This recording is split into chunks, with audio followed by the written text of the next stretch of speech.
আসসালামু আলাইকুম। আপনাদের সবাইকে আমন্ত্রণ আমার এই ইউটিউব চ্যানেলে। আপনাদের সাথে আলাপ করেছিলাম তিন ফলের কথা।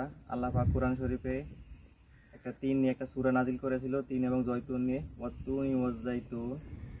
আজকে আপনাদেরকে সে তিন ফলের গাছ দেখাবো। এই যে দেখেন, আমাদের দেশে তিন ফলের গাছ নাই, তবে আমরা ডুমুর নামে চিনি। এখন এই এই দেশে এটা যে গাছটাকে গাছের সামনে দাঁড়িয়ে আছে, এটা হলো অরিজিনালি হলো তিন ফল। দেখেন গাছের মধ্যে অসংখ্য তিল ধরে আছে।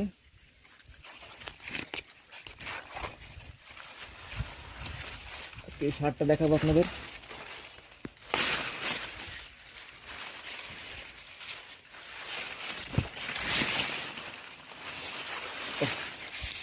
ছিঁড়ে গেছে, এই যে দেখেন তিল। তো এটাকে খেয়ে দেখি ভিতরে কি অবস্থা।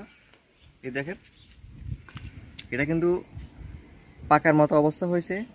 এখন পাকলে ভিতরে আরো লাল হবে এবং একটা বাদামি বর্ণ ধারণ করবে। এবং খেয়ে দেখি এটা স্বাদটা কিরকম।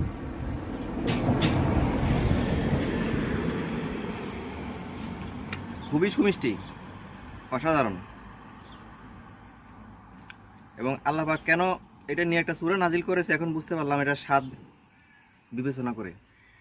এবং এটার ভিতরে যে বিচিগুলি দেখা যাচ্ছে, এগুলো একটা ক্রিপসি একটা ভাব আসে এবং খেতে খুব অসাধারণ লাগে।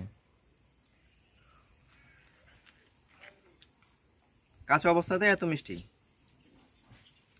আর পাকলে তো এটা আরো মজা লাগবে। যারা খেয়েছেন তারা অবশ্যই কমেন্টে জানাবেন কিরকম লেগেছে আপনাদের কাছে এই স্বাদটা।